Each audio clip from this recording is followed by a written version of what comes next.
정제된 탄수화물을 과도하게 먹고 그로 인해 건강 이상을 경험하는 사람들이 점점 늘어나면서 탄수화물 중독에 대한 관심이 높아지고 있다. 탄수화물 함량이 높은 음식을 탐닉하거나 그 양을 조절하기 힘들어하는 사람들이 있고, 그로 인해 질병과의 관련성이 밝혀지면서 탄수화물 과다 섭취에 대한 경고가 이어지고 있다. 탄수화물 탐닉이 위험한 이유는 담배나 마약처럼 금기된 것이 아니라 주위에서 항상 손쉽게 구할 수 있기 때문에 유혹에서 벗어나기 힘들기 때문입니다. 같은 탄수화물이라고 해도 쌀과 달리 밀가루는 가공이 용이하다. 특히 밀가루는 설탕과 지방, 소금을 자유자재로 결합해 전혀 새로운 맛을 만들어낸다. 밀가루 음식 자체가 순수 밀가루로 만드는 것보다는 밀가루에 여러 가지를 많이 섞게 되죠. 뭐 소금이 들어가고 빵을 만들 때는 파우더도 들어가고 여러 가지 버터나 마가린 이런 성분들이 들어가니까 맛있습니다. 맛있다 보니까 또 쉽게 끊기가 힘들고, 바쁜 현대인들에게 빠르게 허기를 채울 수 있다는 건 이점이지만 이런 편리성에 맹점이 있다. 밀가루 음식은 포만감을 유발할 만한 시간을 안 줍니다. 대부분이 5분 내에 식사를 하게 되죠. 그러다 보니까 포만감 없이 먹게 되니까 과식하게 되고 칼로리도 높아지고 순간적인 혈당이 많아요. 밥보다 국수를 더 좋아하고 면 없이는 단 하루도 버티기 힘들다는 50대의 정명자 씨. 그래서 이제 될 수 있으면 안 먹으려고 그러는데 그게 뭐 인이백에서 그런가 봐요. 그것도 하나의 밥 모양 인이백에서 그런지 잘 안 끊어지더라고요. 그런데 최근 가슴을 쓸어내릴 일이 생겼다. 1년 전 비알코올성 지방간 판정을 받은 것. 뭐 한번 삼겹살을 좀 먹을까? 소고기도 잘 안 좋아하는데 특히 그 밀가루 음식만 좋아하는 거예요. 아유.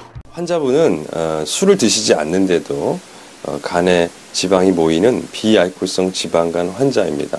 특별히 환자의 경우는 야참 간식으로 국수를 많이 드시는데 이런 국수 드시는 행태가 비알코올성 지방간을 유발하는 데 많이 영향을 끼친 것으로 생각이 되고 있습니다. 이제 먹는 음식이 매우 또 중요합니다. 우리나라 사람의 경우에는 이런 탄수화물 섭취가 외국에보다 훨씬 많습니다.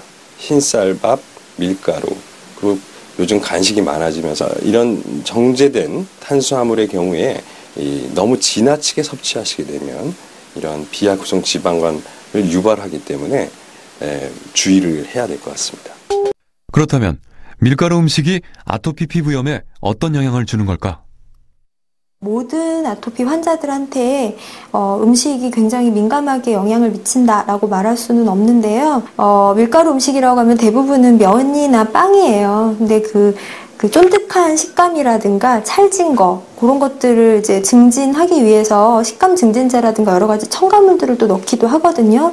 거기서 또 오는 문제점들도 있을 수 있어서 전반적으로는 밀가루 음식이 좀 과하다 싶은 분들은 제재를 하는 편이에요. 몇 년 전까지 오지연 씨는 살찐 자신의 몸을 소재로 웃음을 만들었다. 그리고 인기도 쉽게 얻었다. 하지만 건강은 점점 나빠지고 있었다. 오지연 씨의 내장 지방은 정상인의 2배 이상이 되고 있고 떡볶이, 라면, 튀김, 또 그리고 피자와 빵 같은 거를 많이 먹고 있었고요.